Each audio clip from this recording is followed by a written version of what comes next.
thanks everyone for showing up. Much appreciated. I know it's definitely been difficult to try to manage everything you guys are doing on your teams. This will be our second installment of Read Along with Wade. And he's going to go over another practice plan here tonight and go over and touch on the one suggestion that we had last week was maybe just to go over and discuss some themes. So tonight Wade's going to touch on some of that stuff for us and go from there. So again, thanks very much for joining us, Wade, and I'll let you take it away. Perfect. Thanks again for having me. So what I've done today is we're going to go over one practice plan, and the practice plan is going to have multiple videos, and a bunch of the videos are going to have all different age groups kind of involved in it. So you're going to see basically from Adam up into to professional hockey players doing stuff, and then some bantam stuff. And a lot of the theme lately has just been obviously getting the kids moving for today, and then a lot of edge stuff, a lot of drills that you can incorporate with forwards and defense more at a higher level. And all it is just by tweaking one little part. And then, like I said, a lot of edges that we'll be talking about. Now, Sean, you brought up a good point about the board. I don't use a board. I haven't used a board during this whole COVID time because I usually run both ice sessions at the same time. So what we'll do is we'll have the kids split in half, and I'll have one coach on one side, but I demonstrate every single drill, right? And I have my group of kids, they set up where they're supposed to set up, and they kneel down. And then on the other side, they come up to the red line or however close they can come, and they take a knee and they watch. And as they're watching me demonstrate the drill, my other coach is setting up his side. So it gives them side. So we do pretty much the exact same plan, but with on different sides. Now, the plan I did this evening with the group, on one side I had midget AAA and bantam AAA players, and then my coach on the other side had Adam and some Pee Wee players. And it was the exact same plan. And it worked out perfect because everyone saw how I did it and how I explained it. And then the coach would just kind of assist and monitor as they were doing it. So that's kind of what I get around. I haven't used a board for a long time just because it's easier for me to demonstrate rather than sit there and draw it up. And I find the kids appreciate it a little more. Now, that being said, I can demonstrate the drills. Some coaches can't. So in that case, if you have a player that you trust, you just, kind of pull them aside before practice or send them the plan or talk to them prior to the practice and then go over it so that they can demonstrate the drills for you or help you with it. One of my colleagues, he never played hockey at all, but both his boys, one plays in the AHL and one plays college in the States. And his boys obviously laugh at him because he goes on the ice and tries to run drills, but he can't. So the boys end up doing the demonstration, right? So you just got to use what you're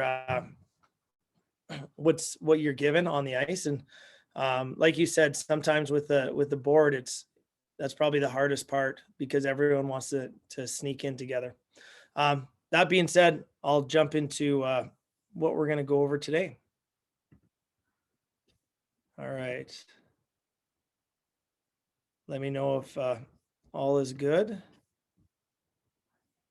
Now, sorry, I'm a little slow on. Oh, no, wrong button. Or start slideshow. All right, so practice 3. So here's what we're going to go over today with our practices. I'm going to show you how I split up the ice north-south. So up and down from end to end.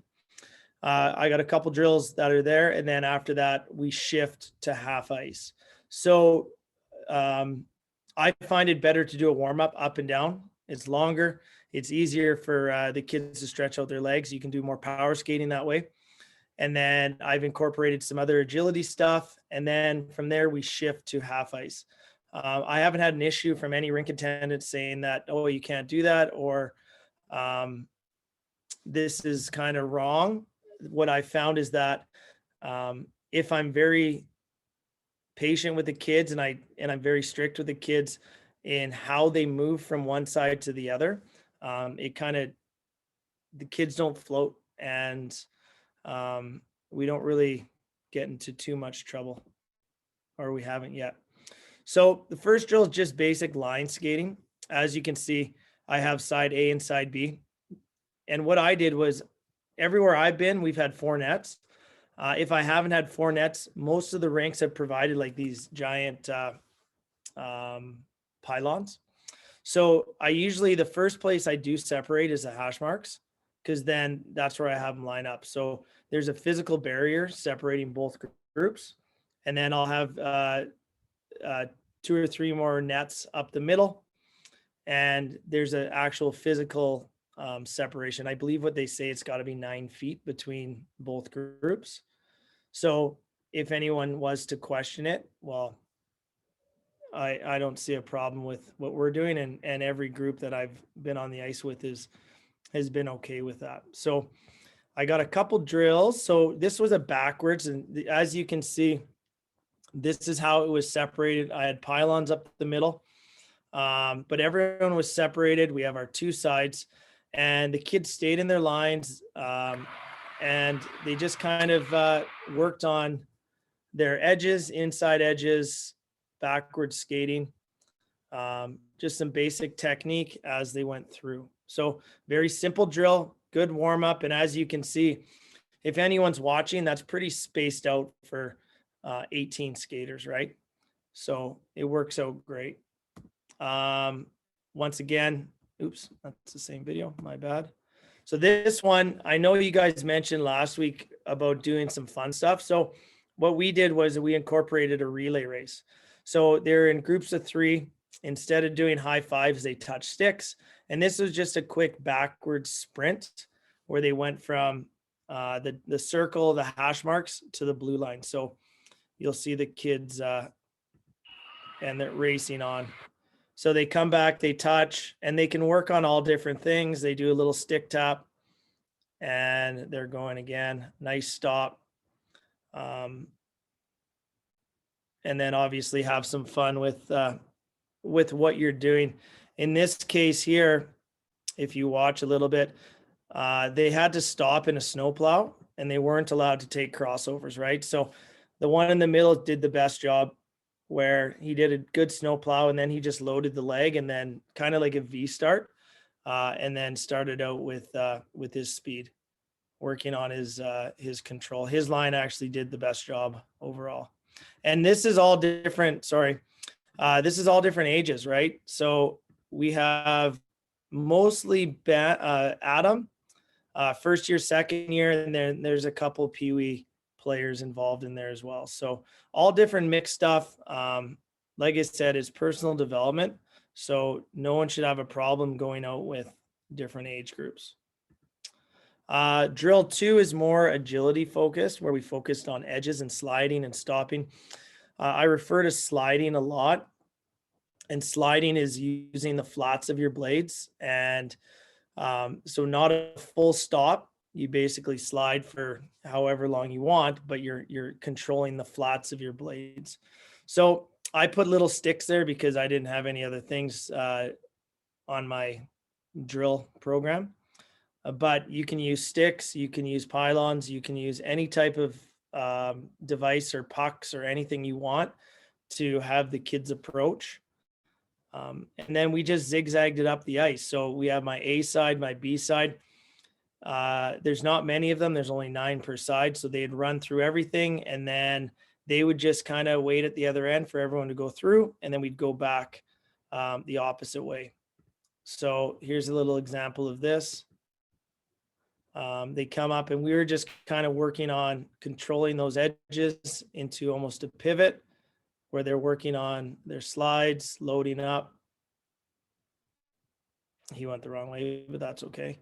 And then that first push afterwards. So as they went, they got more comfortable with it. Some players that have been working with me before can really do this well, but they're controlling the flat of their blade and having a little bit of a slide, which is nice. Wait, just to interrupt you for 2 seconds here on this drill specifically, maybe touch on 3 things you're commonly seeing kids make mistakes on and how you're correcting them. Okay, so the biggest thing is kids don't like, everyone stresses stopping, and they say you got to come to a complete stop, and you got to focus on, stopping, starting, using both inside outside edges. But in the game of hockey, if you watch even the Oilers, nobody's really stopping on the ice. They're doing like I try to teach a lot of, they're doing slides, or they're doing crossovers, or they're gliding. The complete stop is great, but a lot of kids can't do it on both sides. And the biggest thing I stress is don't worry about it. It's going to come. But if you can focus on teaching them how to slide and control the flats of their blades, then stopping will come very easy. So what we're working on here, and I'll just, as he comes up here, is he's on his 1 foot. He's got to control his edge. So he's going to approach this on his right foot. And what I would have him do is, first thing you're doing is you're turning your stick, you're turning your head, and then your shoulders will follow. As he goes right here, he's looking up ice, he's controlling. He's a little more of a stop than I would like. He's a little more slanted, but he's in a good position. He's got a good knee bend. And then right here, I try to eliminate the crossover, and I try to get him just to open up and work on his quick feet steps. He did a crossover, but one of the girls coming up here did a great job. This one here, oops, where's my, right there. She just steps. Let me see if I can back this up a bit. As she steps here, she eliminates her crossover and just goes right into her stride. And what that's going to do is that's going to save you time. Most kids, they go to a crossover because they think because it is easier, but it actually slows you down in this case, and they pop up. So it takes them out of their hockey position. And she's bigger, and she had a nice push there at the end. So that's kind of in this drill, what we focus on is just body control and using the flats of our edges. Then what we do is, so then I like to have some fun. Then I work on jumping and balancing and doing stuff with pucks and getting them comfortable with both feet. So this case, as I adapted the drill, I added a jump. Oops, let me turn the volume down here. There we go. So I had the kids kind of jump and then work on a stop. So this boy in particular, when he jumped, he had to turn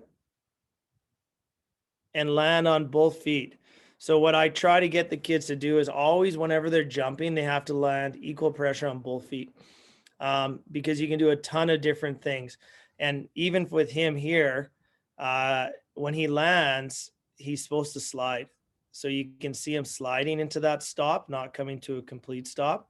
And then we have a little fun with the puck where they're playing with it, or they're pulling it underneath. Same thing, a nice stop. Oops.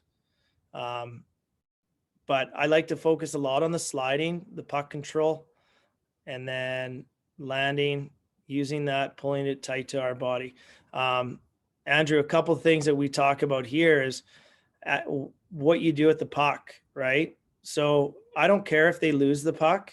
To me, it's learning how to control it. So I focus more on the learning aspect of, okay, I lost it the first time. Well, how do I keep it the next time? And as he goes, what I like about it is he's pulling it into his body. So from right here to right here, the puck comes towards his body a little more, and he does a better job on this second one. On his backhand, he pulls it into his feet and then moves it. Well, he lost it, but he moves it around. And then, so that's what I like to focus on when it comes to the puck control part.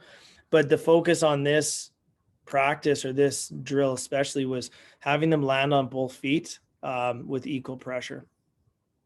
Any questions about that one?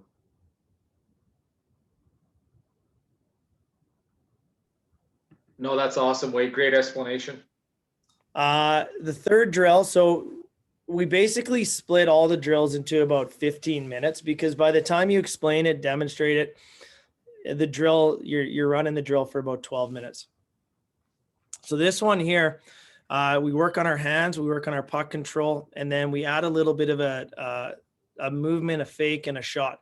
Now, we had 9 kids on ice. It worked out perfect. I set up the pucks for them, and then I set up a little stick or device where that they can make a move and then finish with a shot.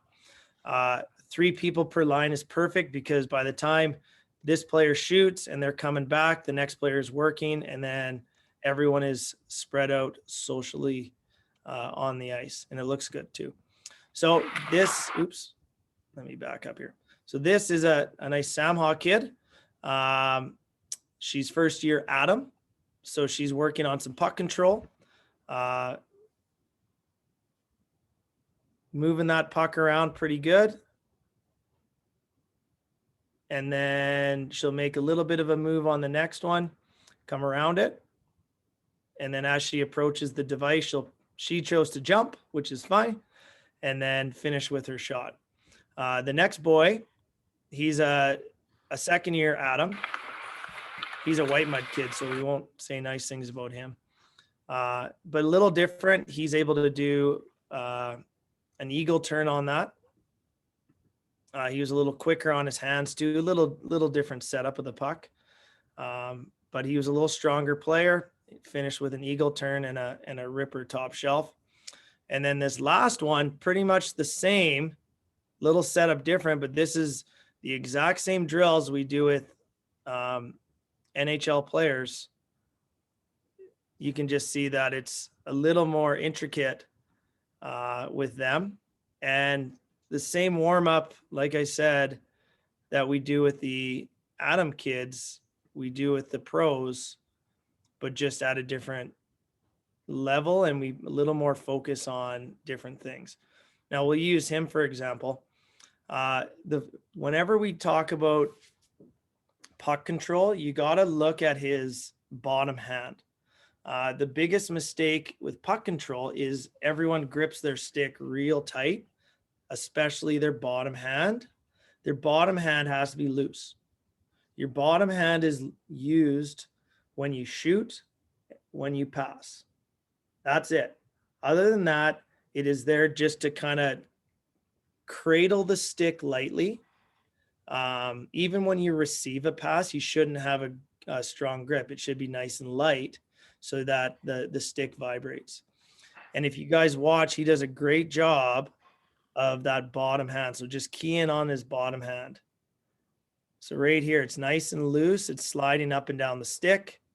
And then he finishes with a shot. And that's how you really get detail with your puck control. Any questions? That was Tyson Jost. He plays with Colorado. He's a bench warmer. And that was, what's his name? The Oil Kings goalie. I forget. He's a big boy. And then the last drill, like I did, I have a couple good videos. So this one out of the corner is it's fun. You can be so creative with this one, and it's great half ice. You start in the corner, you have a pylon or device or whatever you think of, and you come up, you do one skill around it. You're working on a skill on the outside. You make a move or a deke, and then you finish with your shot. So you're working on your skating, your agility, your puck control, and your shooting all in this one little drill. The most basic one is just come up, tight turn, crossovers, make a little move or a fake, and then finish with a shot. You can have a coach up top here, and they can come around, pass, and do a give and go. You can have them pivot and go backwards up and then turn forwards. You can have them work on eagle turns. Any type of skating that you can think of, you can do on this drill and finish with a shot. And then they can switch sides. They can work from on different sides of their body. But endless amounts of things on this drill or this setup. And I have two different variations of this drill. The first one is my Adam kids again doing it. So he would have started here where the boy in the red is. Sometimes what I'll do is after you do the tight turn, you pass, and then you get the pass back. So now you're working on 5 different skills all in this one drill. So he started with a tight turn, comes up with a nice fake, and then finishes with his shot. So he, decent little tight turn, feet need to be wider, his knee needs to be bigger, and his hands need to be further away from his body. And then as he's coming around, he's got some good crossovers going, good control, nice big stride, and then his head's up. And as he comes up here, we worked on, I call it a shimmy. It's once again, he's using the flats of his blades. So as he comes up here, he's going to push with his left leg, or he went for an eagle turn. He was supposed to do a shimmy where he works on his flats, but he chose to do a little bit of eagle turn, pull that puck from back to front, and then finish with his shot. And then the girl on the backside there, if you look at the left, same time she worked on a little bit of a puck protect. So she protected the puck a little bit, and then she drove around for the shot. So lots of different variations in a drill like this. Great for 6 to 9 players, 8, because they're always going. And if you don't have a goalie, it doesn't matter because you can go as many times as you want. If you have a goalie, you just have 2 nets set up, one for the goalie, one open, and then the players can, depending on what side they're on, they can shoot on a goalie or an open net, and then they just get more reps. The second video is a pro.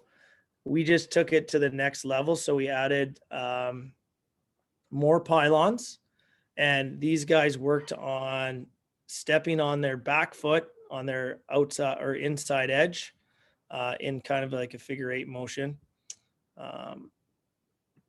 So he'd come up on his outside, he'd rotate his body around, control that puck, and then finish with a little bit of a dangle, and then finish with a shot. So in this drill, especially what we want to do is we work on him controlling his outside to inside edge with the puck. So this guy is about 6'4", 6'5", big boy. He's not as compact as some little guys, so he loses balance a little bit, but he's able to recover pretty good. And then finish off with, a nice little dangle and a shot. So a lot of fun stuff you can have out of the corners. You just have to be that little bit creative and break it down to the skills you want them to achieve. And like I said, you can do 4 or 5 different skills in a little drill. You just have to make sure that when you're explaining the drill to them, you're going over every skill you want them to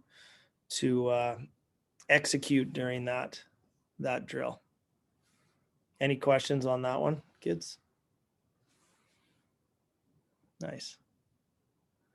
The next one, I added some bonus drills and edges, just some fun stuff that I've been filming the last couple ice sessions I've had. We always try to challenge their comfort zone. So I've been doing this. I did this a little bit with the Samha guy, the power skating. I believe it was the cohort stuff was it September or October, Andrew, that we were out with the cohorts. We did a lot of the edge stuff, and some of this was good, but I love challenging these people and putting them out of their comfort zone. So in this case, they basically were coming up on their 1 foot. On this case, it's his right foot. He's never done this drill, so he's struggled. And then he came to a stop on his outside edge. He had to jump, and then he had to transition. Stop, jump back, load, and then drive. He got better at it as we did it more. But a fun little, I always try to challenge them, and some of them get it. Some of them fall on their face, but that's okay. They learn. Usually it takes them 1 or 2 times, and they're able to transfer through, load up, drive. And it really teaches them about where the power in skating actually comes from. Like I said, this is his first time doing this, so he was really hunched over. And then a nice stop, once again, load up, and then drive through. So a lot of fun stuff we always do with these kids to challenge them to be better on their edges and their balance. The second one wants some more balance and stability. So as you can see, I do a lot of 1 foot stuff. And in this one, their left leg stayed on the ice. Their right leg had a puck on their toe. So they had to do a C cut with their left, and then they had to do a full stride with their right. So they had to control their left. If they put too much weight on their right foot, they'd fall over. So they had to think about their left foot, hold their balance, and then get into a full stride. And you'll see as we go. So he does a C cut, and then he's got to get low for a stride. C cut, lost his balance almost, and then down. Usually he got a little better at the end. He started to get a little more confident and get a little lower, but he's focusing on balance. He's focusing on his stride extension. So as he goes, he's got a nice toe push. So that right there was probably his best one. And if you think about him skating in a forward stride, he's on his flat. It's lined up with his knee. It goes straight up his body. He could be over a little bit more, but he's doing a great job. But then he's got a nice extension, and he finishes with a toe flick. So this, as complex as it is how you actually skate. Okay. So as he came in here, he lost his balance a bit, but right there, he lost control of his right foot. And as you can see, the foot with the puck is coming under his center of gravity. And if he didn't fight it, he would have fell. It would have went that way, and he would have fell onto his right side. But he ended up being able to correct himself pretty good. So then he corrected himself. He almost lost it. Good little fight there. And then he comes through, recuperates a little bit, finishes his stride out. And then he starts to realize how to do it. So now he's getting more confidence, and he's got a nice, good extension, drive out, full extension.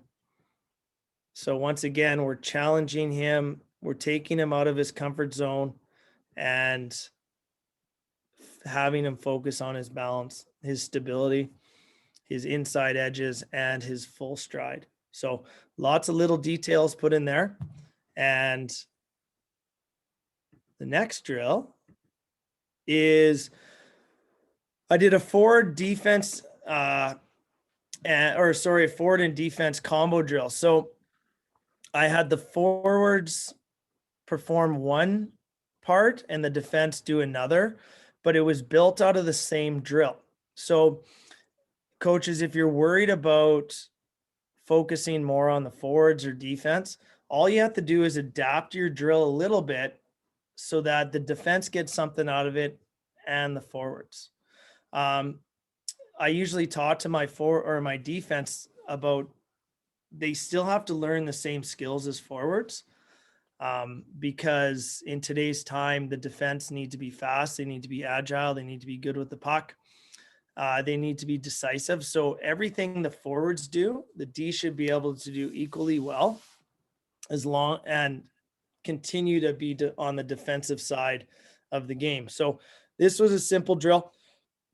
This player here, he'd pass down, skate towards the guy. Then he'd pivot and he'd open up. So he's opening up like he's taking a pass from a defender on the wall. As soon as he gets it and turns up ice, he's going to drive in his right foot and do a quick button hook evasive maneuver towards the boards, and then he'll attack the device and finish with a shot. So we'll watch and just show you. So he passed. Now he opens up, and as soon as he gets it, he's got pressure, and then he finishes with a shot. So what we're focusing on with him is right here, him opening up, getting a pass from a defender. Now, as soon as he gets it, he's acting like he's offensive now. He's coming up, somebody's on him, and he drives in that inside edge right here. If you look at his right foot, he drives it in. It helps him turn sharper. His right foot drives in, but his left foot curls like a tight turn, right? So that allows him to turn super sharp because it's a bit of a hybrid where he's stopping, yet he's still continuing a tight turn. And then he comes around the puck and then finishes with a nice fake and a nice shot. So simple drill. You can add as much detail as you want. Now, the difference is if you look at the bottom here, you can see a little bit of the stick or the device that's up there. So that device is for the defenseman. So what we had the D do was the exact same start. They came down, they still opened up, but he had to continue backwards and then work on a fake and pull to the middle and shoot. So as he came here, he's exact same thing. Opened up, caught that pass on his backhand, or he did on his forehand, but kept his feet moving. Now he's square to the net. He's looking at the net, dragging it to the middle, working on his crossovers, his puck control. And then right here, he does a little bit of a shimmy. And then he's opening his hips to the net and finishes with his shot. So a drill that we can use with our forwards and our defense at the exact same time. So Wait, on the finish of that last drill, are you Yes. focusing on a snapshot, wrist shot, or slap shot? Either a wrist shot or a snapshot, personally, for defense. And go over your thoughts on that. Well, right here, if you look, he looked down, but you have more control on a wrist shot. Like right here, he's in a great position. He's looking at the net. He can pass, he can shoot, he can keep the puck.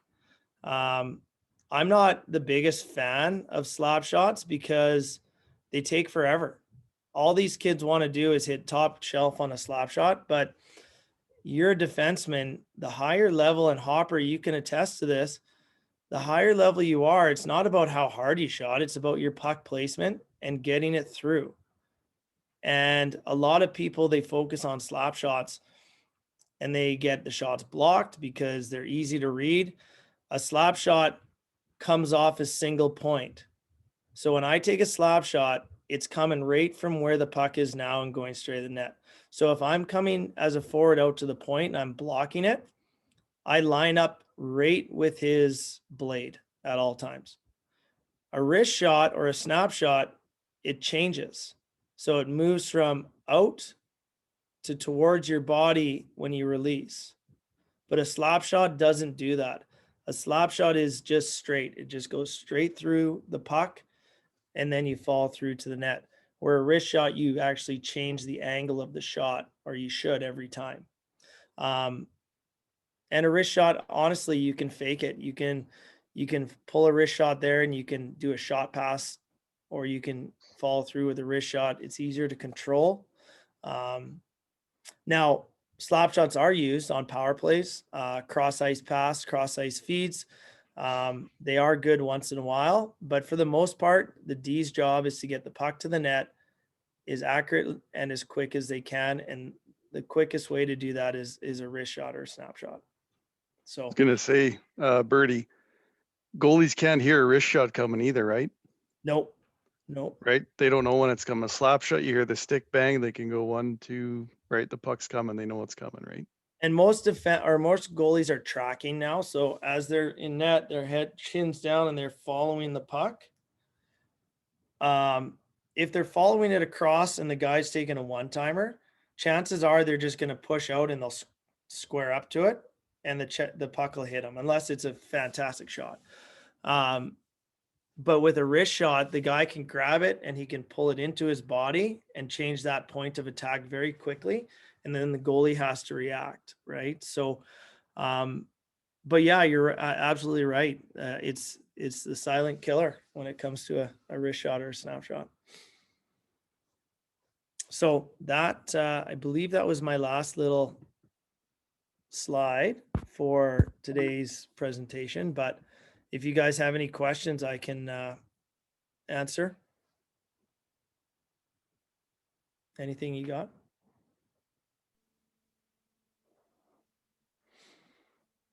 Good talk. I must answer their questions. That's good. Yeah, absolutely. Yeah. Don, anything else you wanted to touch on or add in or ask? No, Wade definitely covered it. There's no questions, no anything. Doesn't leave Okay. anything. No, I'm good. Awesome. Okay, I guess before we shoot out, the last thing I just want to remind everyone as well too is that my role on the board is to support you guys as coaches. So if there is stuff that you guys would like to see, guys and gals would like to see different, shoot me an email, shoot me a text message. My info is all on the Sam Ha website.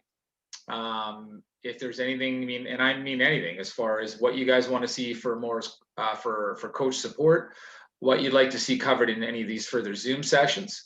If you feel as though the Zoom sessions are effective for you or not, I'd love to hear some of the feedback. So if you guys have anything, shoot me a text or an email, and I'd be more than happy to get back to you. Yeah. Other than that, Wade, anything else you wanted to No, and I have a few ice sessions coming up. So if you guys have any questions or want to see specific stuff, just send Andrew a message or even send me a message. And I can record a drill for you guys for anything specifically in the next week. So just let me know and I can design a couple things specifically for questions you guys want. So let me know. I'm always willing to help. Awesome.